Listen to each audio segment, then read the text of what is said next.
What's good? You found the place where we talk about golf. Welcome to the Course Café. On today's episode, we'll run through this week's swing thoughts, a heavy footwear rotation, how Jason Day has quietly put together a legit on-course lookbook, and Anthony Kim is back in a white tee. We'll also talk through drops of the week and a few messages from the group chat. Let's get into it.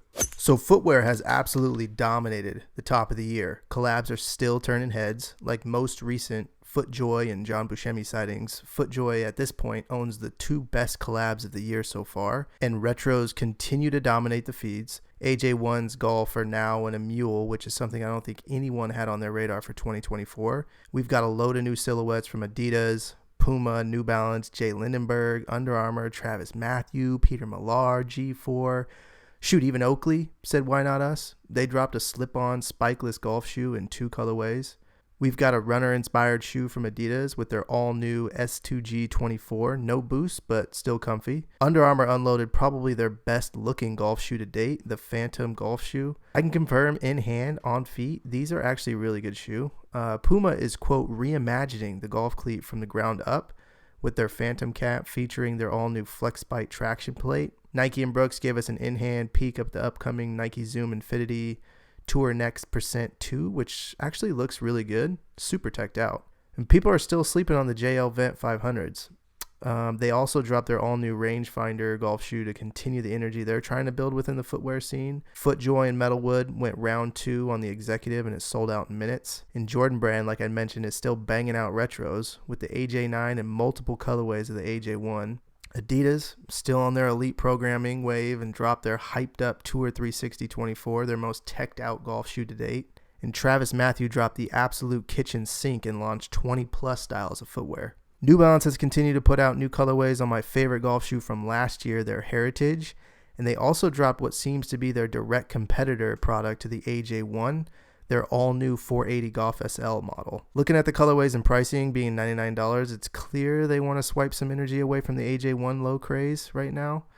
And G4 is doing what G4 does, drop these limited edition penny loafer golf shoes, just a little flex from the brand. All of this in the last 60 days, and most of these landing in the last 2 weeks.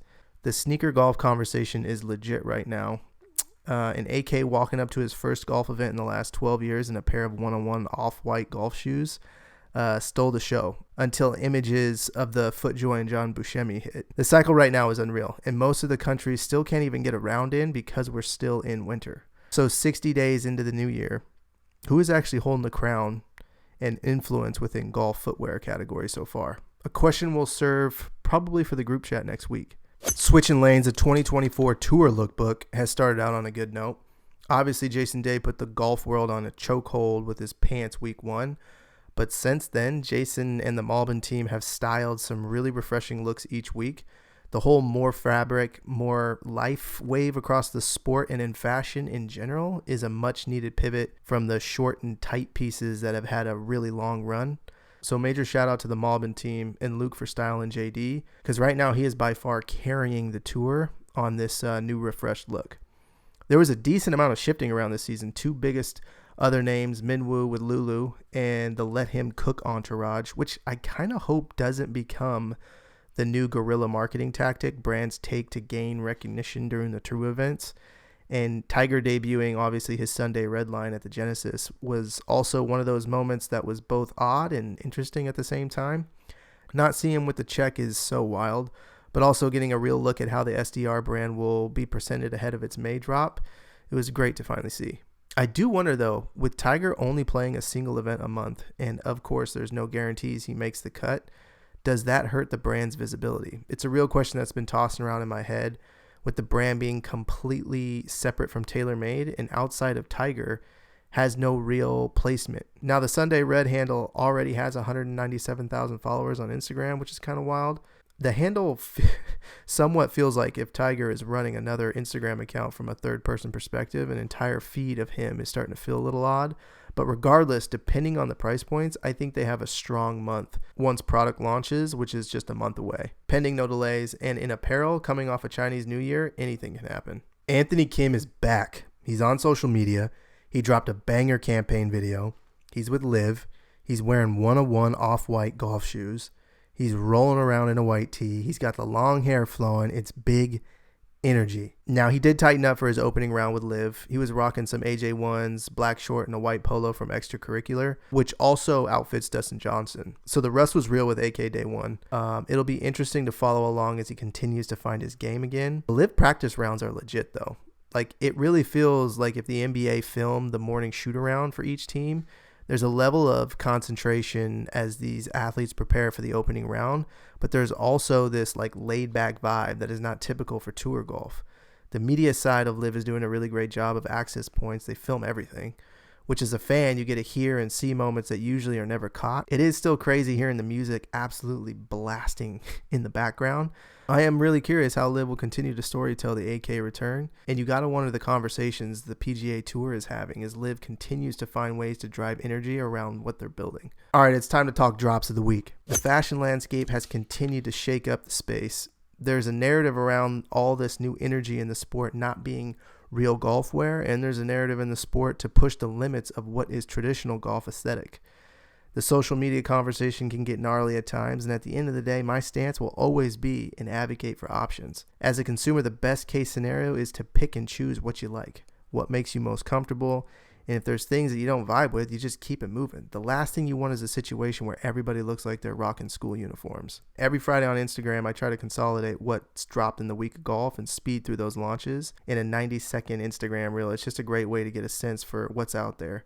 It's a great place to discover new brands and products you might vibe with, so make sure you follow over at Golf Projects on Instagram. These are a few of my favorite collections and products that have dropped this year outside of footwear. Metalwood, who always leaves you guessing when new product will hit their studio, just launched their drop 1 of the Spring-Summer 2024 collection, a 30-piece of apparel, hats, and a few socks. Metalwood has an undefeated outwear and hat selection, but every drop they sprinkle in a new flavor. This drop was the Flower Rave Shaggy Sweater. The sweater is definitely unique, but the product description sets it up real nicely. Every product has a special little note within the description. I'm telling you, it's worth the read. Students Golf, one of my favorite brands in golf and out of golf right now, dropped their Honor Roll and Emotionally Attached collections. Both these collections feature traditional golf pieces along with streetwear-inspired lifestyle pieces. They have the most intense t-shirt lineup in the game right now. The creative and art direction is unmatched. Take a minute, hit the site, run through their lineup of tees. The appreciation I have to be able to execute with this level of detail and creative output in a time when a lot of ideas and execution kind of feels the same, it's next level. But again, it's why it's one of my favorite brands right now. Travis Matthew, who signed one of my favorite athletes of all time, Reggie Bush, dropped their Spring Essentials for Men. They also put out a peek into their line built in collaboration with Reggie that I'd assume would be up next. And they're quietly connecting themselves to athletes like Reggie and Austin Reeves from the Lakers, who has his own YouTube channel, Hillbilly Bogey, dedicated to his love of the game of the golf. These type of moves seem to be ramping up as the conversation between tour golf and YouTube golf continues to heat up. Eastside Golf has launched a few in-app exclusives. Public Drip dropped their much-anticipated first delivery of 2024. Ford & Golf has continued to bring the Swingman logo to life through a number of apparel and accessory drops this year. Random Golf Club has launched 3 volumes of their Chain Stitch collection. Malbin's dropped more killer collabs this year with Jones for an elite lineup of bags. They did a drop with Adidas with a 25-piece Crosby collection. The sportswear tech brand McCade launched their 2024 spring collection, and Jay Lindenberg has added a bunch of new styles for both men and women for the spring of 2024. We're getting plenty of options each week. Brands are dropping new collections, collabs, and products within fashion, footwear, and gear. There's absolutely no shortage of options right now. Some might say oversaturated. I would agree at times. Not everything is good. There are a few brands doing some really great work and continue to be incredibly detailed and intentional on how they work within the sport. A perfect example being this week's drop of the week. Friday was the social post by Sugarloaf Social Club and John Buscemi, which featured an absolute banger. Another collab between John and Footjoy. Christian Hafer, more locally known as Hafe Life on Instagram, put out a short B-roll unboxing the collab, and it's beautiful. I could spend the next 10 minutes trying to articulate how good this is, and it will never do it enough justice. So if you're here on YouTube, you get to witness the pureness of these. If you're listening, you'll want to pause the program and take a look for yourself. Golf Threads blog on IG noted that these will drop Tuesday, March 12th on Footjoy's website to honor the Players Championship. Past collabs between the two have retailed for $350.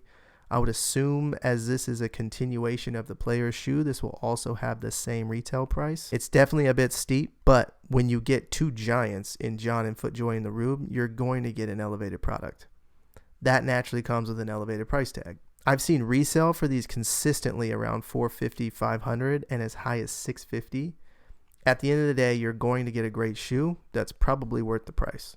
Should we check in with the group chat? Let's check in with the group chat. Bart asks, would you rather see Jordan go deeper into golf or Palace get into golf? Well, it depends. If Jordan Brand is going deeper into golf means more AJ1 mules for golf, then no. With Palace, I don't think they need to get into the golf to get into golf. I wear Palace and Stussy on course already, but for them to create a campaign around the sport would just look like a cash grab, rather than people who appreciate the brand just wearing pieces on course. Ikers 96. More pro golfers need to sign with smaller apparel companies. Somebody has to pay the bills, my guy. Endorsements are a really important aspect of the sport, at least for the PGA Tour. I think it's clear people have no clue the sheer cost that goes into these athletes, just the cost to participate at the tour level. Think of all their monthly expenses, plus travel, tournament fees, caddy fees, coach fees, all that adds up really quick, especially if you're grinding to make cuts each week. Alex asks, do you think the streetwear skate fashion influx continues to grow? Look, fashion is forever on a wheel. Things come and go, then return. So quote unquote growth is just the wheel spinning into a new era. So yes, I think eventually with time, the wheel will continue to spin into another trend. Skate drives streetwear. Streetwear gets injected into a number of different verticals in different ways. Anthony asks, what do you think is missing in the space right now? I've talked about both these things, but the first is home goods. Legit furniture, home good accessories that have a golf vibe to them that make a space functionally better, but also don't scream golf, similar to the approach that everybody's done with apparel. The second is more cross-sport pollination. I think a major unlock would be for a brand to merge hoop culture and aesthetics within golf. We'll wrap it up with a hot take by Wolf Britt. Sunday Red is not going to live up to the hype if he stops competing.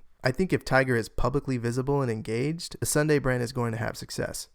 He is too big of a name for a large amount of people right now for it not to be successful, but longevity will definitely be a tricky note. Remember, if you want to get in the group chat, make sure you follow us on Instagram on Golf Projects and jumping into the group chat broadcast channel. That's a wrap for today's show. I hope you enjoyed the rundown. My name is Raymond. This is the Course Cafe. I'll see y'all next week.